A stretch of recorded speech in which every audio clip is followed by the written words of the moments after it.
Olá, pessoal. Nesse vídeo, a gente vai resolver as duas primeiras questões do nível 3 da UBMEP 2023.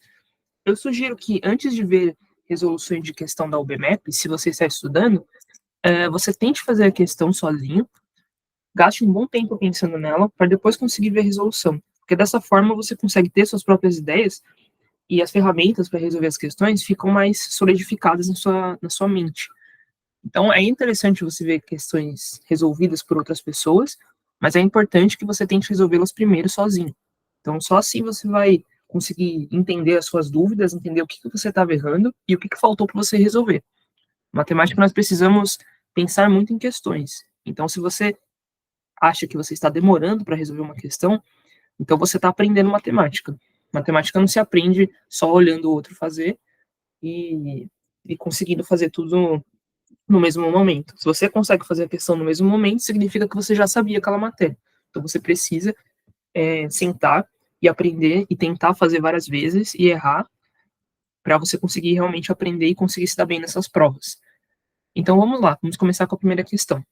Uma dica importante que eu dou quando você está fazendo essas provas de Olimpíada é se atentar muito no enunciado, ler com atenção, não ler o enunciado com pressa.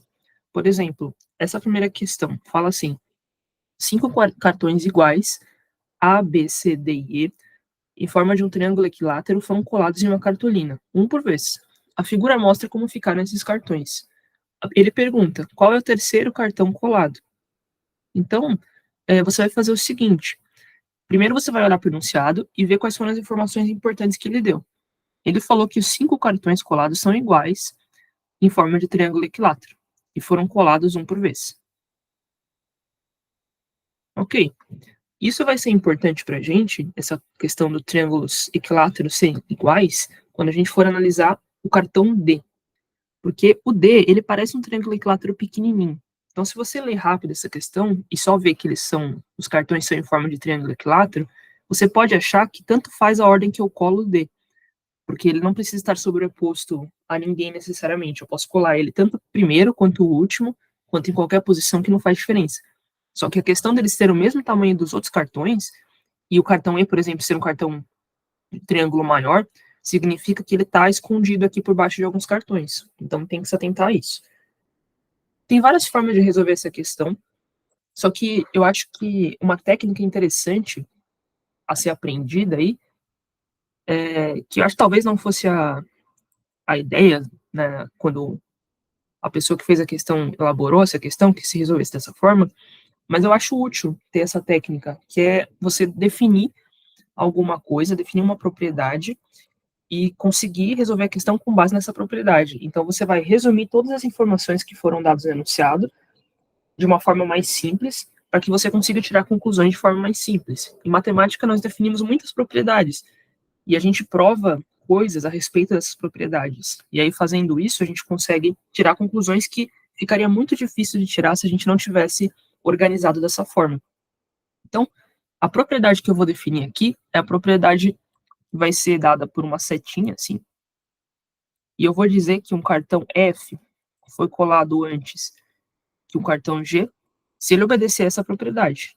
Então, se eu escrever isso daqui, F, G, uma setinha para a direita, significa que o F foi colado antes do G. E uma coisa importante dessa propriedade, que não vale para todas as propriedades da matemática, é que ela é o que a gente chama de transitiva. Ou seja, se F foi colado antes de G e G foi colado antes de H, isso implica que o F foi colado antes de H. Então eu posso fazer essa conclusão. Porque é claro, né? Se o F foi colado antes do G e o G foi colado antes do H, então o F foi colado antes do H.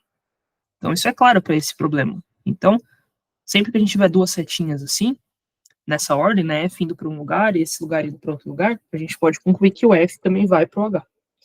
Então, nós vamos usar essa propriedade. Então, agora, com base nisso, já construí todo o meu pano de fundo que eu preciso para resolver meu problema, eu vou escrever todas as propriedades aí, as conclusões que eu posso tirar com base nesse problema.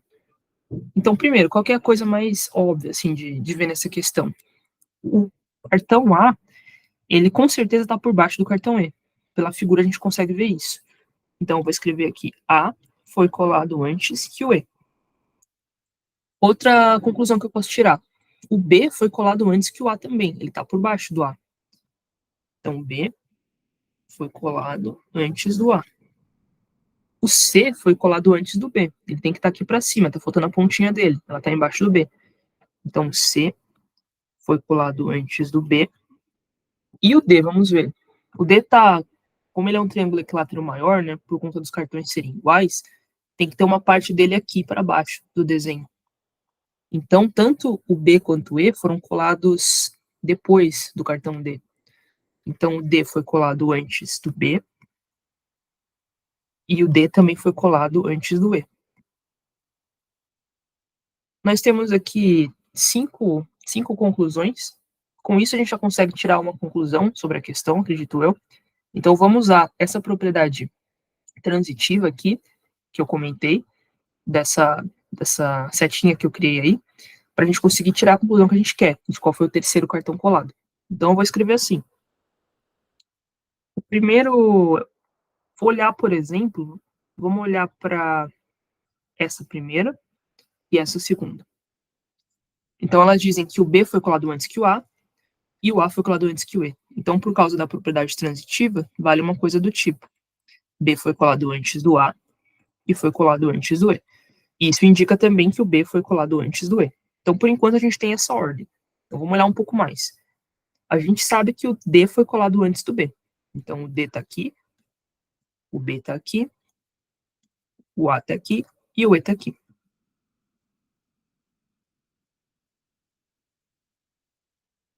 Beleza. Bom, agora vamos ver o C. Eu sei que o C foi colado antes do B. Então, o C ele tem que estar em algum lugar aqui na frente. Ou ele está aqui entre o D e o B, ou ele está antes do C. Ou ele foi colado depois do D e antes do B, ou foi colado em primeiro lugar. Eu não preciso saber disso para saber qual foi o terceiro cartão, porque de qualquer forma, em qualquer um dos casos, o terceiro cartão vai ser o cartão B. Então, eu já posso concluir que a resposta da questão é a letra B.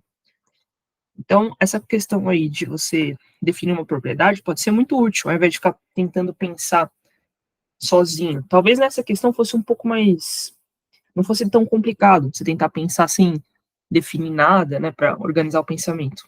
Mas tenha isso como ferramenta porque é uma coisa que você pode querer usar em alguns casos. Questão 2. Ao passear pela cidade, em vez de pegar uma avenida em linha reta que liga os pontos A e B, João caminhou pelos quarteirões quadrados da cidade, conforme indicado pela figura, percorrendo um total de 6 quilômetros. Qual é a distância em linha reta entre os pontos A e B?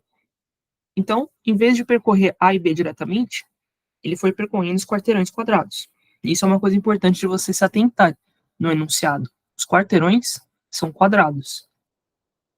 Ok, se os quarteirões são quadrados, então quando ele percorreu aqui esse primeiro quarteirão, ele percorreu uma distância x aqui, uma distância x aqui, uma distância x aqui. Ele poderia ter vindo do A até aqui, mas ele percorreu essas três distâncias x. Só que como o quarteirão é quadrado, essa distância em linha reta também é x. Então ele percorreu 3 vezes mais do que ele deveria ter percorrido nessa parte do trajeto. E o mesmo vale para as outras partes. Então, em cada uma das partes do trajeto que ele fez, ele percorreu uma distância 3 vezes maior do que ele poderia ter percorrido se ele fosse em linha reta. Isso significa que, no total, ele deve ter percorrido uma distância 3 vezes maior. Então, se ele percorreu 6 quilômetros, ele deveria ter percorrido em linha reta 6 dividido por 3, que é igual a 2 quilômetros. Então, a resposta dessa questão é a letra B.